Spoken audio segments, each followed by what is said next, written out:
Future indefinite tense নিয়ে confusion আর থাকবে না। আজকের এই আলোচনাটা একদম পরীক্ষার কথা মাথায় রেখে সাজানো হয়েছে। আমরা এমনভাবে সবটা শিখব যেন যে কোনো প্রশ্নের উত্তর একদম কনফিডেন্সের সাথে দেয়া যায়। তো চলুন শুরু করা যাক। আমরা খুব গোছানো একটা পথে এগোব। প্রথমে একদম বেসিকটা, মানে ফিউচার ইনডেফিনিট টেন্স আসলে কি সেটা জানব। তারপর দেখব বাক্য কিভাবে বানাতে হয়, প্রশ্ন করার নিয়মকানুনগুলো কি, আর শ্যাল ও উইল নিয়ে যে কনফিউশনটা হয় সেটা দূর করব। সবশেষে পরীক্ষার মতো করে কিছু প্রশ্ন প্র্যাকটিস করব, আর পুরোটা গুছিয়ে নেওয়ার জন্য থাকবে একটা ফাইনাল রিভিশন গাইড। যে কোনো কিছু ভালোভাবে শিখতে হলে তার গোড়াটা কিন্তু শক্ত হওয়া চাই। তাই আমাদের প্রথম কাজ হলো ফিউচার ইনডেফিনিট টেন্স জিনিসটা আসলে কি আর এটা কেনই বা এত দরকারি সেটা পরিষ্কার করে নেওয়া। ভবিষ্যতে কি ঘটবে, এই যে একটা সহজ প্রশ্ন, এর উত্তর দেওয়ার জন্যই কিন্তু ফিউচার ইনডেফিনিট টেন্সের জন্ম। আমাদের ভবিষ্যতের প্ল্যান, কোনো কিছু নিয়ে ভবিষ্যৎবাণী করা বা কাউকে কোনো কথা দেওয়া, এই সব কিছু বলতেই এটা আমাদের সাহায্য করে। এর মূল কাজটা খুবই সোজা। এমন কোনো কাজ বা ঘটনা নিয়ে কথা বলা যা এখনও ঘটেনি। যেমন ধরুন, আমি কালকে যাব বা ওরা ম্যাচটা জিতবে। এই যে বাক্যগুলো, এগুলোই হলো ফিউচার ইনডেফিনিট টেন্স। শুনলে অবাক হবেন যে এই পুরো টেন্সটা দাঁড়িয়ে আছে মাত্র দুটো সিম্পল জিনিসের ওপর। একটা হলো অক্সিলারি ভার্ব, অর্থাৎ শ্যাল বা উইল, আর তার ঠিক পরে বসবে মেইন ভার্বের একদম বেস ফর্মটা। এই দুটো জিনিস মাথায় রাখলেই কিন্তু অর্ধেক কাজ শেষ। বেশ, মূল উপাদানগুলো তো জানা হয়ে গেল।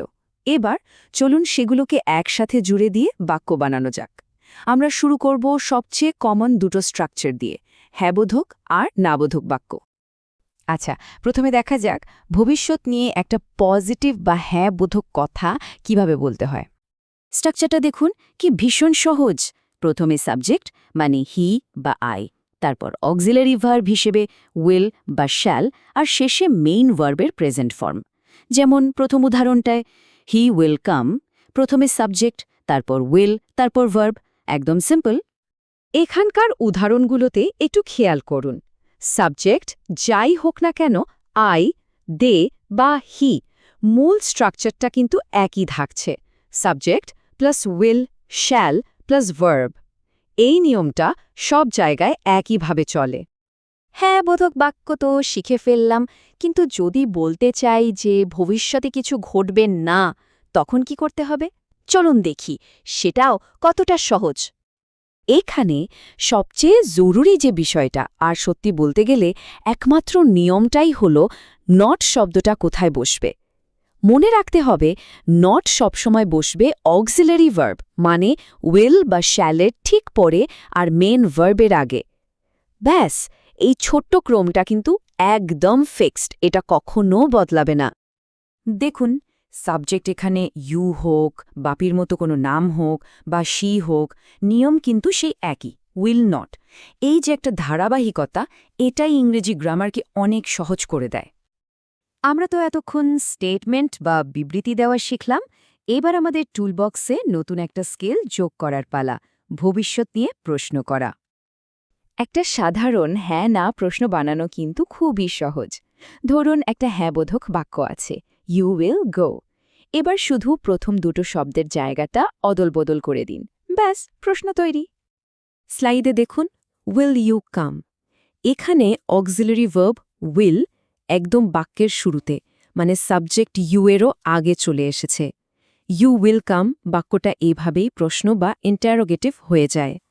হ্যাঁ না প্রশ্নের উত্তর তো শুধু হ্যাঁ বা নাতেই শেষ, কিন্তু যখন আরও নির্দিষ্ট কিছু জানতে হয়, যেমন কে, কোথায় বা কখন, তখন আমাদের দরকার পড়ে হু, ওয়্যার বা ওয়েনের মতো WH শব্দগুলোর। হু প্রশ্নগুলোর মধ্যে হু কিন্তু একটা স্পেশাল। কারণটা হলো, যখন আমরা কে দিয়ে প্রশ্ন করি তখন তো আমরা আসলে সাবজেক্ট বা কর্তাকেই খুঁজছি। তাই হু নিজেই বাক্যের সাবজেক্ট হয়ে যায়, আর এরপরে নতুন করে কোনো সাবজেক্ট বসে না। এই উদাহরণগুলো একটু মন দিয়ে দেখুন।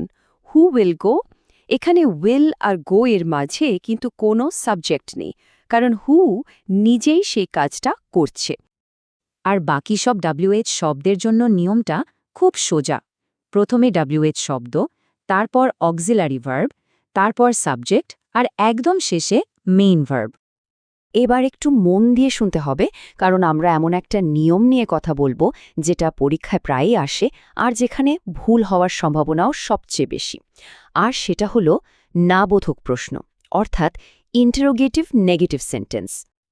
এই ধরনের প্রশ্ন ঠিকভাবে করতে হলে শুধু একটা জিনিস মাথায় রাখতে হবে, বাক্যের সাবজেক্টসটা কি, নাউন মানে কোনো নাম নাকি প্রোনাউন মানে সর্বনাম। এই পার্থক্যের উপরই নির্ভর করে নট কোথায় বসবে। চলুন পরের স্লাইডে উদাহরণ দিয়ে ব্যাপারটা পরিষ্কার করা যাক। এই স্লাইডটা দেখলেই পার্থক্যটা কিন্তু একদম পরিষ্কার হয়ে যাবে। খেয়াল করে দেখুন, বাম দিকে আছে রাম, যেটা একটা নাউন, তাই না? আর দেখুন নট বসেছে ঠিক তার আগে, উইল নট রাম।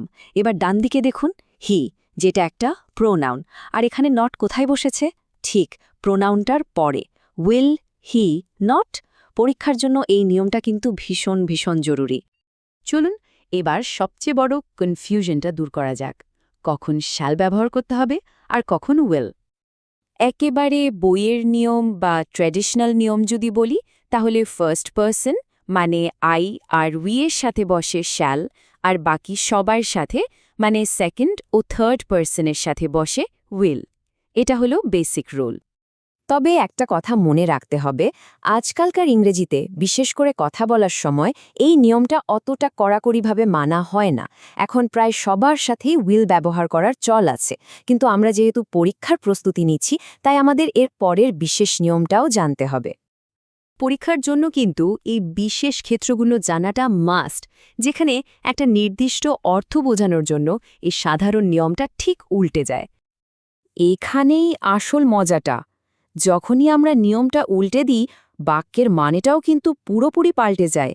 দেখুন, আইয়ের সাথে শ্যালের জায়গায় উইল ব্যবহার করলে সেটা একটা দৃঢ় ইচ্ছা বা সংকল্প বোঝাচ্ছে, আবার ইউ বা হি এর সাথে উইলের জায়গায় শ্যাল ব্যবহার করলে সেটা আদেশ বা হুমকি হয়ে যাচ্ছে। কি অদ্ভুত, তাই না? তো অনেক তো নিয়ম শেখা হলো, এবার একটু নিজেদের ঝালিয়ে নেওয়ার পালা, তাই না? চলুন পরীক্ষার মতো করে কয়েকটা প্রশ্ন দেখা যাক, আর চেষ্টা করি নিয়মগুলো ঠিকঠাক প্রয়োগ করতে। প্রশ্নটা হলো, ইউ বি পানিশড। এখানে একটা হুমকি বা থ্রেট বোঝানো হচ্ছে। একটু আগেই আমরা যে বিশেষ নিয়মটা শিখলাম, সেটা মনে করে বলুন তো, এই খালি জায়গায় কি বসবে? একদম ঠিক, উত্তরটা হবে শ্যাল, কারণ এখানে সেই বিশেষ নিয়মটা কাজ করছে যেখানে সেকেন্ড পারসনের সাথে শ্যাল ব্যবহার করে হুমকি বোঝানো হয়। আচ্ছা, এবার দ্বিতীয় প্রশ্ন। এই বাক্যটাকে শুদ্ধ করতে হবে। আমাদের সেই ইন্টারোগেটিভ নেগেটিভ নিয়মটার কথা ভাবুন তো, যেখানে নটের জায়গাটা নির্ভর করে সাবজেক্টটা নাউন না প্রোনাউন তার ওপর। এখানে সাবজেক্ট হলো ইয়র সিস্টার। এটা কি নাউন না প্রোনাউন? যেহেতু সিস্টার একটা নাউন, তাই না, না বোধক প্রশ্নে নট অবশ্যই তার আগে বসবে। সুতরাং সঠিক বাক্যটি হবে, উইল নট ইয়োর সিস্টার।